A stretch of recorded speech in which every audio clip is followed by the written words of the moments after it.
இன்னைக்கு தளபதி விஜய் அவர்கள் பேசின பேச்சு திமுகவுக்கு ரெடியா அமைஞ்சிருக்கும். அவங்க நினைச்சே பார்த்திருக்க மாட்டாங்க. அந்த அளவுக்கு தளபதி விஜய் அவர்கள் அவங்கள அதிர்ச்சிக்குள்ளாக ஆக்கிட்டாருன்னு தான் சொல்லணும். அது மட்டும் இல்லாம மேடையிலேயே விஜய் அவர்கள் லைசா கண் கலங்கிட்டாரு. அதுவும் மக்கள் மத்தியில ஒரு அதிர்வலையை ஏற்படுத்திச்சு. சோ என்ன நடந்தது இன்னைக்கு, அப்படி என்ன பேசினார் அப்படிங்கிறத இந்த வீடியோல நம்ம பார்க்கலாம். விஜய் அவர்கள் தன்னோட உரையை தொடங்கின உடனே முதல்ல செஞ்ச விஷயம், போன கூட்டத்துல செய்த ஒரு விஷயத்த முதல்ல பண்ணிட்டாரு. அதுதான் உறுதிமொழி. டிவிகே கட்சிக்கும் நம்ம விசில் சின்னத்துக்கும் ஓட்டு போடும் அப்படின்னு அங்க இருந்த எல்லார்ட்டையும் உறுதிமொழி வாங்கிட்டாரு. அதுக்கப்புறமா தான் அவரோட பிளாஸ்ட் பேச்சு ஆரம்பிச்சுது. இதுக்கு முன்னாடி இருந்த பேச்சு மாதிரி இல்லாம இந்த தடவை எமோஷனலாவும் அட்டாக்கிங் மோட்லயும் இருந்துன்னு தான் சொல்லணும். முதல்ல ஒரு குட்டி ஸ்டோரியில ஆரம்பிச்சாரு. அதுவே பாக்குற எல்லாருக்கும் ஒரு இன்ட்ரெஸ்டிங்கா கொண்டு வந்துச்சு. ஸோ குட்டி ஸ்டோரினாலே சம்திங் அதுல ஸ்பெஷல் இருக்கும் அப்படின்னு. ஸோ அந்த குட்டி ஸ்டோரியை நான் சொல்லல, ஆனா அந்த குட்டி ஸ்டோரிய தீம் என்ன அப்படின்னா, ஒருத்தன் பெரியவனா சின்னவனா அனுபவம் உள்ளவனா அப்படிங்கிறது முக்கியம் கிடையாது. ஒரு பிரச்சனை அவனுக்கு முன்னாடி வரும்போது, அவனுக்கு முன்னாடி ஒரு சேலஞ்ச் வரும்போது அதை அவன் எப்படி ஃபேஸ் பண்றான் அப்படிங்கிறது தான் முக்கியம். அப்படிங்கிறது தான் அந்த கதை. ஸோ இந்த கதையை யாருக்கு சொல்லியிருப்பாரு அப்படின்னு நாம எதிர்பார்ப்போம். ஸோ அவர் நிறைய விஷயங்கள் இதுக்கு சொல்லியிருந்தார். ஆனாலும் நம்ம கருத்துப்படி ஏற்கனவே தளபதி விஜய் அவர்களுக்கு அனுபவம் இல்லை. இவர் அரசியல என்ன செய்ய போறாரு, என்ன கிழிக்க போறாரு அப்படின்னு ரொம்ப மோசமா அவருக்கு எதிராக நிறைய அவதூறுகள் பேசிட்டு இருக்காங்க. அந்த அவதூறுகளுக்கு பதிலடி கொடுக்கும் விதமா இருந்தது. ஏன்னா விஜய அனுபவம் இல்லாதவன்னு சொல்றாரு. அதுதான் அவர் சொல்றாரு, அனுபவம் பெரியவன் சின்னவன் அது முக்கியம் கிடையாது. முன்னாடி இருக்கிற பிரச்சனை எப்படி சால்வ் பண்ற. குட்டி ஸ்டோரி முடிஞ்ச உடனே தளபதி விஜய் எமோஷனலாவும் ஃபுல் அட்டாக் மோடுக்கும் போனாரு. மக்களை பத்தியும் மக்களுக்கு அவரு கூட இருக்க தொடர்பு பத்தி பேசும்போது எமோஷனலாவும், திமுகவை பத்தி பேசும்போது அட்டாக் மோட்லயும் இருந்தாரு. முதல்ல அவர் பேசின விஷயம், நான் எல்லார் வீட்லயும் ஒவ்வொரு வீட்லயும் நான் கலந்துருக்கேன், ஆனா உங்களை எல்லாரையும் பார்க்க முடியாது, எனக்கு ரொம்ப வருத்தம். அதாவது அவர் எதை சொல்றாருன்னா, அவர் எல்லா இடத்துக்கும் சுற்றுப்பயணம் போக விரும்புறாரு. ஆனா அது நடக்கல, இனி நடக்க பாசிபிளும் கிடையாது. ஏன்னா நம்ம எலெக்ஷன் வரப்போகுது, அவ்வளவு டைம் கிடையாது.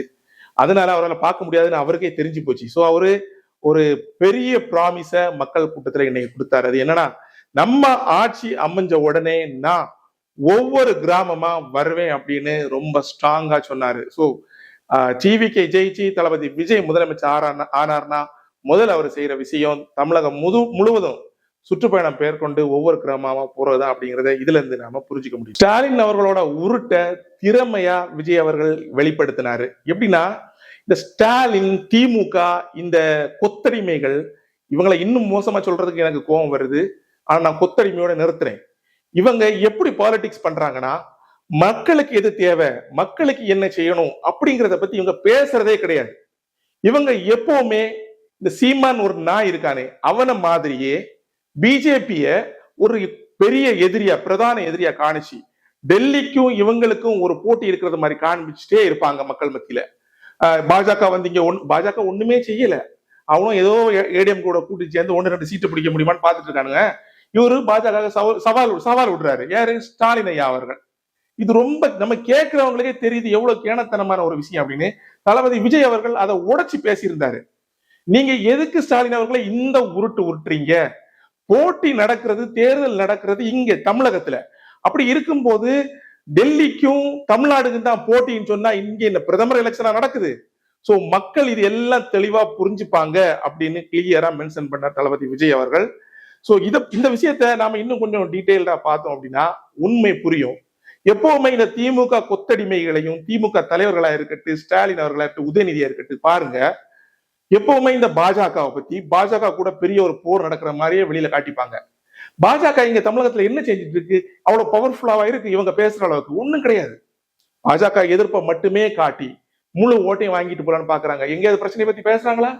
எப்படி தருதல சீமான் மக்கள் பிரச்சனையை மேடையில பேசுறது இல்லையோ, அதே மாதிரி இந்த கொத்தடிமைகளும் மக்கள் பிரச்சனையை ஸ்டேஜ்ல எங்கேயுமே பேசுறதே கிடையாது. வெறும் பாஜக எதிர்ப்பு, அதுக்கப்புறமா சிலர் ஒருமையில பேசுறது, ஆபாச அரசியல் அமைச்சர்கள் பேசுறது, கூட்டம் முடிஞ்சு இப்படியே போயிருப்பாங்க. பேச்சுனா எப்படி இருக்கணும் அப்படிங்கிறதுக்கு இன்னைக்கு தளபதி விஜய் அவர்கள் பேசுனது ஒரு மிகப்பெரிய உதாரணம் இந்த அரசியல் தலைவர்களுக்கு. அவர் சும்மா திமுகவை சாடிட்டும் குட்டி ஸ்டோரி சொல்லிட்டும் போல மக்கள் பிரச்சனையை பத்தி தெளிவா பேசிட்டு இருந்தாரு. மலைவாழ் மக்களுக்கு பேருந்து வசதி இல்லாதது, மலைவாழ் மக்களுக்கு சரியான ஆஸ்பத்திரி வசதி இல்லாதது, இதெல்லாம் நிறைவேற்றுறதுக்கு அவர் என்ன திட்டங்கள் வச்சிருந்தாரு, இது எல்லாத்தையும் தெளிவா பேசினாரு. அதுதான் மக்கள் பிரச்சனை. இதை எவனாவது இந்த காலத்துல பேசுறானா? பேசுறதே கிடையாது. இதுக்கு அடுத்ததா இன்னொரு முக்கிய பாயிண்டையும் சொல்லியிருந்தாரு. தளபதி விஜய்க்கு நேரா விமர்சனங்கள் வருதுல்ல, அதை அவர் மக்களோடு சேர்ந்து கொஞ்சம் டைவர்ட் பண்ணி விட்டாரு. அது ஒரு திறமையான செயல் தான் சொல்லணும். எப்படின்னா, அவ இந்த டிஎம்கே என்ன சொல்லுது, எங்களுக்கும் டெல்லிக்கும் தான் போர் அப்படின்னு சம்பந்தம் இல்லாம சொல்லுது. சோ தளபதி விஜய் அவர்கள் இன்னைக்கு அதை கிளியரா வேற விதத்துல சொல்லி விட்டுட்டாரு. எப்படின்னா, ஊழலுக்கும் மக்களுக்குமான போர், திமுகவுக்கும் அதாவது தீய சக்திக்கும் மக்களுக்குமான போர். அதாவது விஜய் அவர்களுக்கும் தீய சக்திக்குமான போர் அவர் மென்ஷன் பண்ணவே இல்லை. அவரை தன்னை மக்களோட இணைச்சுக்கிட்டாரு, மக்களோட தன்னை அடையாளப்படுத்திக்கிட்டாரு. சோ மக்களுக்கும் டிஎம்கேவுக்கும் போர் நடக்குதுன்னு தான் பேசினாரே தவிர தனக்கும் டிஎம்கேவுக்கும் போர் நடக்குதுன்னு அவர் பேசவே கிடையாது. இது அவரோட அரசியல் முதிர்ச்சியை காட்டுது. இவரை போய்யாடா அனுபவம் இல்லாதவர்னு சொல்றீங்க. அது மட்டும் இல்லாம இப்ப நடக்க போற எலெக்ஷன் மத்த தேர்தலை மாதிரி கிடையாது. அதாவது 5 வருஷத்துக்கு ஒரு வாட்டி தேர்தல் வரும், அது நம்ம சாதாரணமா பார்த்துட்டு வர்றோம். ஆனா இந்த தேர்தல் அப்படிப்பட்ட தேர்தல் கிடையாது அப்படின்னு விஜய் அவர்கள் சொன்னாரு. அதுக்கு அவர் சில காரணங்களும் சொன்னாரு. நல்லாட்சி நடக்குது, நல்லாட்சி நடக்குது ஸ்டாலின் அவர் சொல்றாரு. ஆனா நல்லாட்சி நடந்தது இப்ப கிடையாது. காமராஜர் அவர் காலத்துல, அண்ணா அவர்கள் காலத்துல, எம்ஜிஆர் அவர்கள் ஆட்சியில நல்லாட்சி நடந்தது. இப்ப நடக்கிறது அராஜக ஆட்சின்னு சுட்டி காட்டின தளபதி அவர்கள் வரப்போற தேர்தலை ஒரு அதிசயம்னு சொன்னாரு. அது காரணம் என்னன்னா, இந்த திமுக ஆட்சி வந்த பிறவே இந்த தமிழகமே குட்டிச்சுவராவி ஊழல்ல நாசமா போயிருச்சு. சோ இது அதுக்கு முன்னாடி எப்ப நல்லா இருந்துன்னு யோசித்தா 50 வருஷத்துக்கு முன்னாடி தான் நல்லாட்சி நடந்தது. சோ அந்த நல்லாட்சிக்கு போற அடுத்த ஒரு நல்லாட்சி இப்ப வரப்போகுது. அதனால இது அதிசயமான தேர்தல் அப்படின்னு அறிவிச்சாரு. இனிதான் நம்ம முக்கியமான விஷயத்துக்கு போவோம். தளபதி விஜய் அவர்கள் அந்த மேடையிலேயே கண் கலங்கினது ஏன், என்ன காரணம் அப்படின்னு நான் முதல்ல சொன்னவங்கள்ட்ட, இன்னைக்கு விஜய் அவர்கள் எமோஷனலாவும் அட்டாக் மூட்லயும் பேசியிருந்தாரு. சோ டிஎம்கேவே கிழிச்சு கிழிச்சு தொங்க விட்டாரு, ரொம்ப ரொம்ப அட்டாக் பண்ணாரு. அது ஒரு நியாயமான கேள்விகளா இருந்தது. அந்த கேள்விக்கு அந்த கொத்தடிமைகளால பதிலே சொல்ல முடியாது, அப்படி இருந்தது கேள்வி.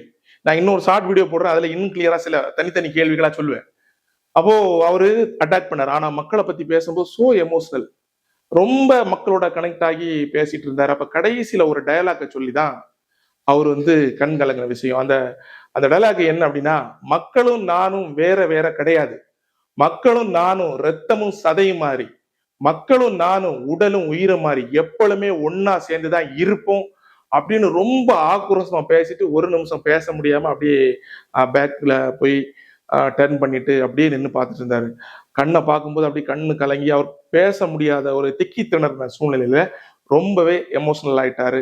ஸோ பார்த்துட்டு இருந்த எல்லாருமே இதை எமோஷனல் ஆனாங்கன்னு தான் சொல்லணும்.